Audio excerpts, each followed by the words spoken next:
له پاکستان سره نږدې پوځي پوستې جوړیږي. په ختیځ کې د اسلامي امارت چارواکي وایي د کونړ په 4 ولسوالیو کې له ډیورن کرښې سره په صفري نقطو کې د افغان ځواکونو 32 پوستې جوړیږي.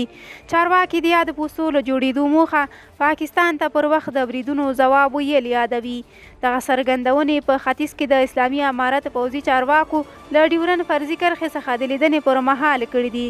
په ختیځ کې د لومړي سرحدي لیوا قماندان مولوي ثناء الله سنگین کلید ته وویل له ډیورن کرښې سره په صفري نقطو کې د پوستو د جوړېدو پریکړه کړې او د ځینو پوستو چارې هم پیل کړي دي. نوموړي کونړ کې ډیورن کرښې ته د نږدې ناړۍ د انګام شلتن مروري او اسمار ولسوالیو څخه هم لیدنه کړې ده او ویلي دي په یاد ولسوالیو کې هغه مهمې نقطې مشخص کړي چې د غرونو پر لوړه سطحه موقعیت لري او د توپچي د ځای پر ځای کېدو لپاره مناسبې دي. قماندان مولوي ثناء الله سنگین د کونړ په 4 ولسوالیو کې چې ډیورن کرښې ته نږدې پرتې ولسوالۍ لکه ناړۍ د انګام شلتن مروري او اسمار دي هلته د افغان ځواکونو امنیتي پوستې جوړیږي او د دغه پوستو د جوړېدو هدف دا دی چې تر څو موږ وکولی شو پر وخت پاکستان ته د هر برید ځواب ورکړو او لا هم هڅه کیو چې پر دغه کرښه شته ستونزو ته د حل یوه لاره پیدا کړو. د اسلامي امارت پوځي چارواکي وایي د رهبرۍ له لوري ورته سپارښتنه شوې چې د پاکستان د توغندیزو بریدونو په مقابل کې د له ډیورن کرښې سره له نږدې سیمو لیدنه وکړي او د خلکو د خوندیتوب لپاره مناسب اقدامات ترسره کړي. د سرحدي ځواکونو قماندان پر ډیورن کرښه د تیر شوي اغزن تار له امله د کرښې دواړو خواو ته د پرتې قومونو ستونزه مني او ډاډ ورکوي چې یا د ستونزه وخت په تیریدو سره حل شي. قماندان مولوي ثناء الله سنگین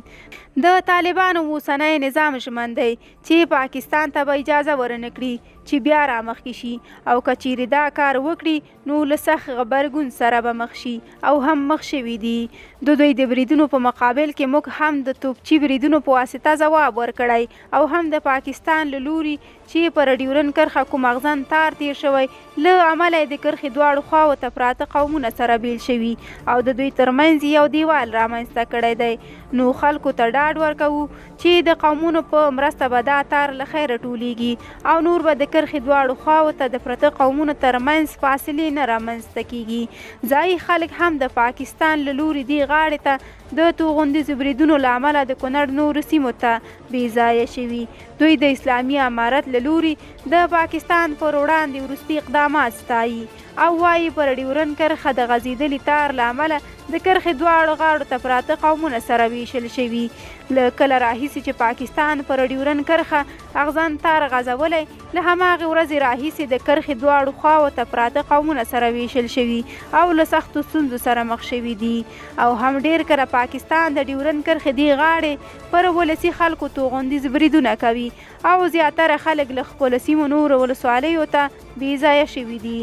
د طالبانو له اوسني حکومت غواړو چې د پاکستان د یادو بریدونو مخه دې ونیسي او سخت ځواب دې پاکستان ته ورکړي. کلونه کېږي پاکستان د ډیورن کرښې دې غاړې ته پر پرتو سیمو کې د ولسي خلکو پر کورونو توغندیز بریدونه کوي چې په دې وروستیو کې په مقابل کې د اسلامي امارت ځواکونو هم تند غبرګون ښودلی. په داسې حال کې چې د ډیورن کرښې په اوږدو کې د اغزن تار په غځولو څو ځله د افغان او پاکستاني ځواکونو ترمنځ نښتې شوي خو